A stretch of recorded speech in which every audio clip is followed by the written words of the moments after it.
Stranger തിങ്സിലെ upside down പോലെ ആയിരുന്നു 2015-16 നെറ്റ്ഫ്ലിക്സിന്റെ അവസ്ഥ. പുറമെ നിന്ന് നോക്കുമ്പോൾ എല്ലാം നോർമലായി നമുക്ക് തോന്നുന്നുണ്ടെങ്കിലും നെറ്റ്ഫ്ലിക്സ് അതിന്റെ അകത്ത് അല്ലെങ്കിൽ അതിന്റെ ഉള്ളിൽ വലിയൊരു തകർച്ചയെ നേരിട്ടുകൊണ്ടിരിക്കുകയായിരുന്നു. നമ്മൾ ഇന്ന് കാണുന്ന ഈ ഒരു സ്ട്രീമിംഗ് ജയന്റ് 2016 വെറും ഒരു തെറ്റായ തീരുമാനത്തിന്റെ പുറത്ത് തകർന്നു പോയെന്നെ. അവിടെ നിന്ന് അവർ രക്ഷിച്ചത് 11ന്റെ സൂപ്പർ പവറോ മറ്റൊന്നുമല്ല, മറിച്ച് അവർ നടത്തിയ ഒരു കൃത്യമായ കോണ്ടന്റ് മാർക്കറ്റിംഗ് സ്ട്രാറ്റജി ആയിരുന്നു. നമുക്ക് 2016 കണക്കോളം നോക്കാം. നെറ്റ്ഫ്ലിക്സ് അവരുടെ ഒറിജിനൽ കോണ്ടന്റ്സിന് വേണ്ടി, അതായത് നെറ്റ്ഫ്ലിക്സ് ഒറിജിനൽ കോണ്ടന്റ്സിന് വേണ്ടി കോടിക്കണക്കിന് ഡോളർ കത്തിച്ചുകൊണ്ടിരുന്ന ഒരു സമയമായിരുന്നത്. അതായത് Q2 2016 അവർക്ക് വലിയൊരു തിരിച്ചടി കിട്ടി. അവർ ഏകദേശം ടാർഗറ്റ് ചെയ്തത് 2.5 മില്യൺ സബ്സ്ക്രൈബേഴ്സിനായിരുന്നു. പക്ഷെ അവർക്ക് കിട്ടിയതോ വെറും 1.7 മില്യൺ യൂസേഴ്സ് മാത്രം. ഇതറിഞ്ഞതും വാൾ സ്ട്രീറ്റ് ജേർണലിലെ അവരുടെ ഓഹരി ഏകദേശം 13% ഇടിഞ്ഞത്.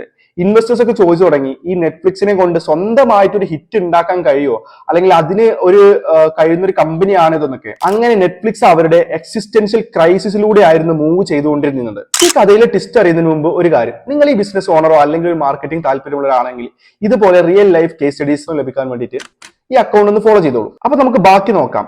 ആ തകർച്ചയുടെ നടുവിലേക്കാണ് ജൂലൈ 2016 സ്ട്രേഞ്ചർ തിങ്സ് റിലീസ് ആവുന്നത്. ഇവിടെ നെറ്റ്ഫ്ലിക്സ് കളിച്ചത് ഒരു 4 ക്വാഡ്രന്റ് സ്ട്രാറ്റജിയാണ്. അതായത് മാർക്കറ്റിംഗിൽ ഇതൊരു പ്രധാനപ്പെട്ട ഒരു കൺസെപ്റ്റ് ആണ്. അതായത് ഒരേ സമയം 4 ടൈപ്പ് ഓഫ് ഓഡിയൻസിനെയും തൃപ്തിപ്പെടുത്തുക എന്നുള്ളത്. യങ് ആയിട്ടുള്ള ആളുകൾ, കുട്ടികൾ, അല്ലെങ്കിൽ അവർക്കൊക്കെ വേണ്ടിയിട്ട് scientific fictions, monsters, dungeons, dragons, ഈ ടൈപ്പിലൊക്കെ ഉള്ള കോണ്ടന്റ്. അതുപോലെ തന്നെ യങ് വുമൻസ് അല്ലെങ്കിൽ ടീനേജേഴ്സ്, അവർക്ക് വേണ്ടിയിട്ട് ഫ്രണ്ട്ഷിപ്പ്, റൊമാൻസ്, ഡ്രാമ, ഈ ടൈപ്പിലുള്ള കോണ്ടന്റ്. ഓൾഡർ മെൻ, അതായത് മുതിർന്ന ആളുകൾ, അവർക്ക് വേണ്ടിയിട്ട് 80s പഴയ സിനിമയുടെ ഒരു നൊസ്റ്റാൾജിയ. അതുപോലെ തന്നെ ഓൾഡർ വുമൻസിന് അവർക്ക് വേണ്ടിയിട്ട് മകനെ അന്വേഷിച്ചു പോകുന്ന ഒരു അമ്മയുടെ സ്റ്റോറി, ഒരു ഇമോഷണൽ ആയിട്ടുള്ള ടൈപ്പ് ഓഫ് കോണ്ടന്റ് ഒക്കെ സ്ട്രേഞ്ചർ തിങ്സിൽ ഉണ്ടായിരുന്നു. സാധാരണ ഒരു സിനിമ ഇതിൽ ഏതെങ്കിലും ഒരു വിഭാഗത്തെ മാത്രം ഫോക്കസ് ചെയ്തപ്പോൾ സ്ട്രേഞ്ചർ തിങ്സ് ഈ 4 പേരെയും ഒരേ സമയം കയ്യിലെടുത്തു. അതുകൊണ്ട് തന്നെ ഇതൊരു ഫാമിലി ഇവന്റ് അല്ലെങ്കിൽ ഒന്നുകൂടി ഫോമോ ക്രിയേറ്റ് ചെയ്യാൻ തുടങ്ങി. ഇതിന്റെ ഫലം എന്തായിരുന്നു അറിയോ? അടുത്ത ക്വാർട്ടറിൽ ഏകദേശം Q3 സബ്സ്ക്രൈബേഴ്സിന്റെ എണ്ണം 2.3 മില്യൺ പ്രതീക്ഷിച്ച സ്ഥലത്ത് നിന്നും അവർക്ക് ഏകദേശം കിട്ടിയത് 3.6 മില്യൺ ആളുകളെയാണ്.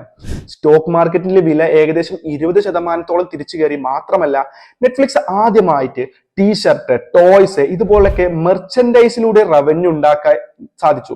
അതായത് കോടികളാണ് അതുവഴി അവരുണ്ടാക്കിയത്. നെറ്റ്ഫ്ലിക്സിനെ രക്ഷിക്കാൻ വന്ന സ്ട്രേഞ്ചർ തിങ്സ് ആയിരുന്നു യഥാർത്ഥത്തിൽ അവരെ ഹീറോ. ഒരു പ്രൊഡക്റ്റ് ഉണ്ടാക്കുമ്പോൾ നിങ്ങളുടെ ടാർഗറ്റ് ഓഡിയൻസ് ആരാണെന്ന് കൃത്യമായിട്ട് നമ്മൾ മനസ്സിലാക്കി അറിഞ്ഞു കഴിഞ്ഞാൽ ഇതുപോലെ നമുക്കും വിജയിക്കാൻ പറ്റും. സ്ട്രേഞ്ചർ തിങ്സിലെ നിങ്ങളുടെ ഇഷ്ടപ്പെട്ട ക്യാരക്ടർ ആരാണെന്നൊന്ന് കമന്റ് ചെയ്യാൻ മറക്കരുത്.